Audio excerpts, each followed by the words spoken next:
औज़ुबिल्लाहि समीउल अलीम मिनश्शैतानिर्रजीम बिस्मिल्लाहिर्रहमानिर्रहीम।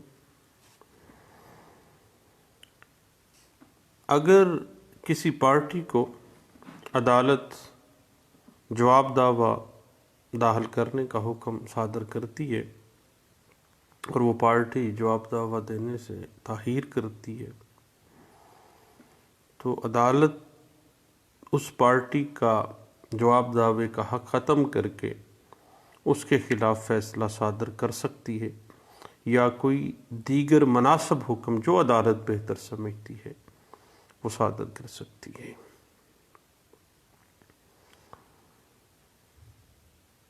अब order 8 rule 10 जो है वो इस बात की वजाहत कर देता है कि ये रूल आर्डर 8 रूल 10 उस वक़्त अप्लाई होगा जब सिविल कोर्ट ने ख़ुसूसी तौर पर जवाब दावा दायर करने के लिए कहा होगा।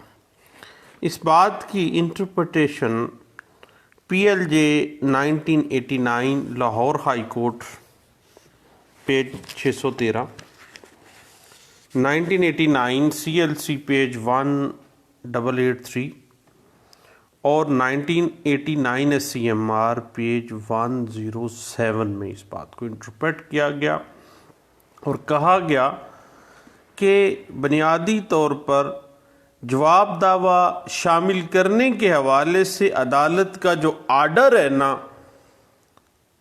वो आर्डर लाजमी तौर पर वाज़ेह होना चाहिए।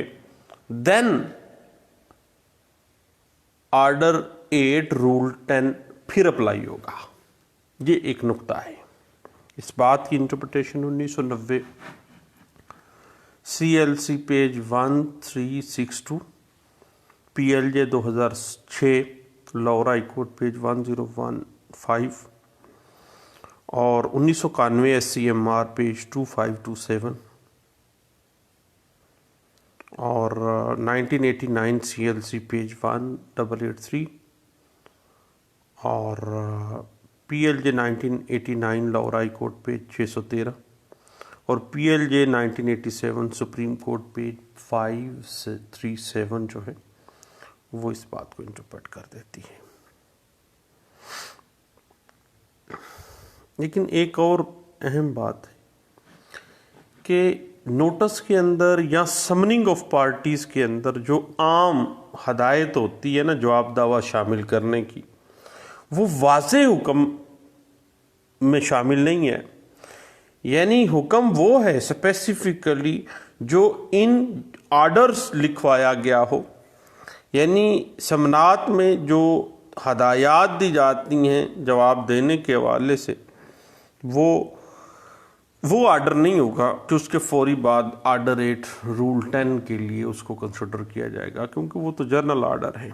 इस बात को 1991 SCMR page 2527, PLD 1982 Lahore high court page 63, PLJ 1980 Lahore high court page 66 और इसी बात को 2009 CLC page 471, 2001 CLC page 200, 1987 SCMR page 1365, 1987 SCMR page 1374 इस बात को बड़े अच्छे अंदाज से इंटरप्रेट करती है। और इसी बात को 1994 CLC पेज 1817 और PLD 2002 सुप्रीम कोर्ट पेज 491 जो है इसी पॉइंट को बड़े अच्छे अंदाज से इंटरप्रेट कर देती है। बुनियादी तौर पे जब अदालत जवाब दावे का कोई स्पेसिफिक आर्डर आम रूटीन में सादर करती है ना, तो फिर भी आर्डर 8 रूल 10 अप्लाई नहीं होगा, क्योंकि उस वक़्त भी जवाब दावा स्पेसिफिकली स्ट्रेस नहीं किया गया है, बाकायदा तौर पर उसको नहीं स्ट्रेस सॉर्ट किया गया कि वो लाजमी जवाब दावा देगा। इस हवाले से 2018 MLD पेज 2092 और PLJ 1989 Lahore high court page 613 जो है वो इस बात को बड़े अच्छे अंदाज से इंटरप्रेट कर देती है।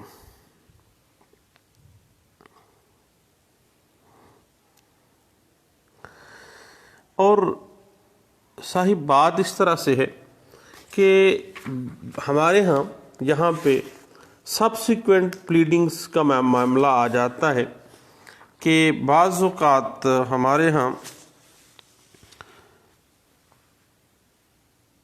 सब्सिक्वेंट प्लीडिंग्स की जो कोताही है ना,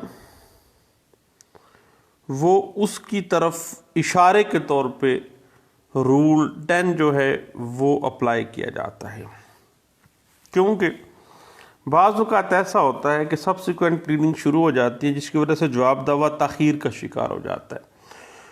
उस चीज़ को बाकायदा तौर पर बाउंड करने के लिए पार्टी को और ऑर्डर 8 रूल 9 की जो कोताही है ना, उसको सप्रेस करने के लिए रूल 10 जो है वो सामने आ जाता है। और इस बात की इंटरप्रिटेशन आपको PLD 1970 Azad Jammu and Kashmir page 21 भी जो है इस तरह हमें इंटरप्रेट कर देती है। और बाज़ औक़ात ऐसे भी होता है कि ऑर्डर 8 रूल 1 और 9 के तहत जो भी लफ्ज़ें पाई जाती हैं ना, मसलन सब्सिक्वेंट प्लीडिंग्स के हवाले से, उनको रोकने के लिए बुनियादी तौर पर ऑर्डर 8 रूल 10 जो है वो सामने आ जाता है। इस बात को PLD 1992 Peshawar high court page 173, 1990 MLD page 171 जो है वो इसी बात को इंटरप्रेट कर देती है।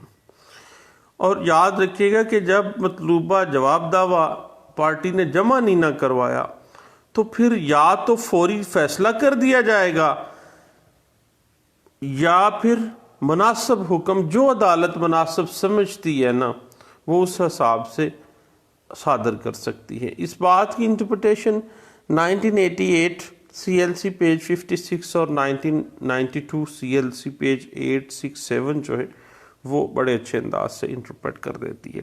असल में बात इस तरह से है कि ये अदालत की अपनी सवाबदीद है, डिस्क्रिशनरी पार है, जो कि ऑर्डर 8 रूल 10 के तहत पिक्यूनरी जो है ये प्रोविजन बन जाती है कि ये डिस्क्रिशन ऑफ कोर्ट है कि वो चाहे तो वो इसको अमल में लाए और चाहे तो कुछ और मौका भी दे सकती है। इस हवाले से PLJ 1987 supreme court page 537, PLD 1987 supreme court page 22 और 1991 CLC पेज 961 जो है इस बात को इंटरप्रेट कर देता है। और ऑर्डर 8 रूल 10 के तहत जब मामला किया जाएगा ना, उसका हक जवाब दावे का ख़त्म किया जाएगा, तो फिर उस केस का फैसला बिला शहादत कलमबंद किए सुनाया जा सकता है या कोई मुनासिब ऑर्डर यानी मज़ीद मौके के लिए या हत्ता के शहादत की तरफ भी जाया जा सकता है। यह अदालत की अपनी डिस्क्रिशन ऑफ कोर्ट है। इस बात को PLD 1987 सुप्रीम कोर्ट पेज 22 है, PLD 1986 Lahore high court page 48, 1988 CLC page 56 है, PLD 1983 Lahore high court page 448 है, 1982 CLC पेज 387 है। अब याद रखिएगा कि ऑर्डर 8 रूल 10 का इस्तेमाल करते हुए जो फैसला किया है, उस फैसले का इन्हसार उन हकायक पर होना चाहिए जो अदालत के रूबरू पेश किए गए हैं। इस बात को PLD 1991 supreme court page 953 interpret कर देती है। और बाज़ औक़ात ऐसे भी होता है कि मुतबादल सूरत में जब जवाब दावा नहीं आया है तो फ़रीक़ सानी को हरजाना दिलाकर जो है मुकदमा फिर अर्जन में चला जाता है कि भाई जुर्माना दे के आप जमा करवा लें।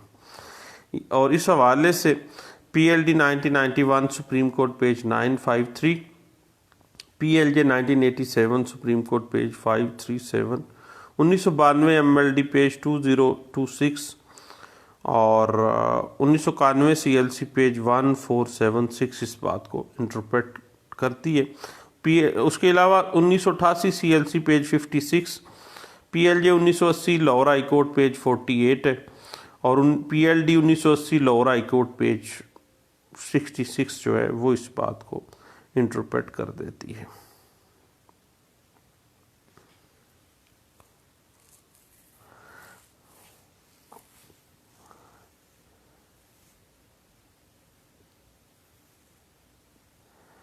अब बात इस तरह से है, एक कन्फ्यूजन आ जाती है कि दावा में पेश होने का हक जो है जवाब दावा दायर करने के हक से थोड़ा सा मुख्तलिफ है। यानी जो फरीक जवाब दावा दायर करने में नाकाम रहा है उसका राइट भी स्ट्रक ऑफ हो गया है, इसके बावजूद भी वो मुकदमे में पेश होके शहादतें अगर होती हैं तो उस पर जिरा करेगा। इस बात को सपोर्ट कर देती है 1990 ALD पेज 333 है, 1988 CLC पेज 1443 है, 1984 CLC पेज 890 है, PLJ 1980 Lahore high court page 66 है जो है ना इस बात को इंटरप्रेट कर देती है। उसके बाद ऑर्डर 8 रूल 10 के तहत जो ऑर्डर किया गया है ना, यानी उसका हक ही ख़त्म कर दिया गया जवाब दावे का। ये एक ऐसा ऑर्डर है जो कि काबिल अपील ऑर्डर है और order 43 rule 1B code of civil procedure 1908 के ज़ुमरे में ये आता है। यानी स्पेसिफिकली ये ऑर्डर 43 रूल 1B के तहत ही रूल 8 ऑर्डर 8 रूल 10 जो है वो अपीलेबल ऑर्डर बन जाता है। इस हवाले से 1990 CLC पेज 1078, 1992 MLD पेज 2026 और PLD 1992 Peshawar high court page 173 जो है ये हमें बड़े अच्छे अंदाज से इस बात को इंटरप्रेट कर देती है। अब एक और बात ज़हन में रखिएगा कि जब फैसला ही नहीं सुनाया गया, कोई मुनासिब ऑर्डर अदालत ने कोई और कर दिया है तो फिर काबिल अपील नहीं है फिर वो, क्योंकि अपील तो तब होनी है जब वाकया ही अदालत ने जो उसका मामला ही ख़त्म कर दिया है कि वो अब वो जमा ही नहीं करवा सकता, सही वो फैसला कर देती है अगर अदालत तो उसके मामले में। अब अगर फैसला नहीं सुनाया गया तो फिर अपील किस चीज़ की, साहिब अपील तो नहीं बनती ना। इस बात को 1981 SCMR पेज 590 इस बात को इंटरप्रेट करती है और इस ऑर्डर 8 रूल 10 के तहत सेकंड अपील जो है ना वो सादर नहीं की जा सकती, क्योंकि पहली अपील भी आएगी। आपको मैंने पहले भी इस बात पे हमने डिस्कशन किया है कि ऑर्डर 43 रूल 1B के तहत ही ये जो फैसला किया गया उसकी अपील आनी है, तो सेकंड अपील इसकी नहीं की जा सकती। इस बात को 1981 SCMR पेज 590 और NLR 1980 SCJ पेज 150 और PLD 1980 supreme court of Azad Jammu and Kashmir है पेज 109 में इस बात को डिस्कस किया गया था। और याद रखिएगा कि ऑर्डर 8 रूल 10 के तहत जारी किए गए हुक्म के ख़िलाफ़ जो है वो निगरानी भी दायर की जा सकती है, यानी अपील जो है वो जाएगी 43 1B के तहत और रिवीजन भी लाए कर सकती है, रिवीजन भी की जा सकती है। इस बात को यानी अगर फैसला कर दिया गया है तो अपील में जाएंगे, अगर कोई ऑर्डर है जारी किए गए जो हुक्म के ख़िलाफ़ अपील निगरानी जो है वो दायर हो सकती है।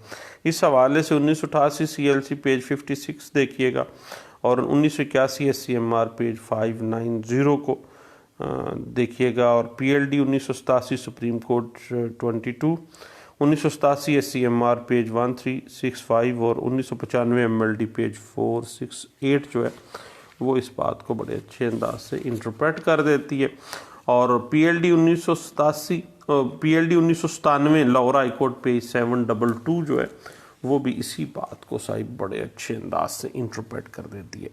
अब साहिब थोड़ी सी बात आगे लिए चलते हैं कि अगर अदालत जवाब दावा का हक ख़त्म करने के बाद फैसला नहीं ना सुनाती तो मदई को शहादत पेश करने का मौका दे दिया जाएगा और जो डिफेंडेंट है वो भी उसमें शामिल हो सकता है जिरा की हद तक। और इस बात को 1988 CLC पेज 56 जो है वो इंटरप्रेट कर देता है। और अगर मुद्दा अलय जवाब दावा नहीं देता, फिर भी मज़ीद कहने पे भी नहीं देता, मज़ीद ऑर्डर्स पे भी नहीं देता, तो उसका दिफा का हक तो वैसे ही ख़त्म कर दिया जाएगा। और अगर फैसला आता है तो फिर आगे मामला चलेगा। और अगर दिफा का हक ख़त्म करके शहादतों पे मामला लिया जाता है तो फिर भी उसमें क्रॉस में आ सकता है। इस बात को 2009 PLD पेज 239 में भी डिस्कस किया गया था। और इस बात को 1988 CLC पेज 56 में भी डिस्कस किया गया था।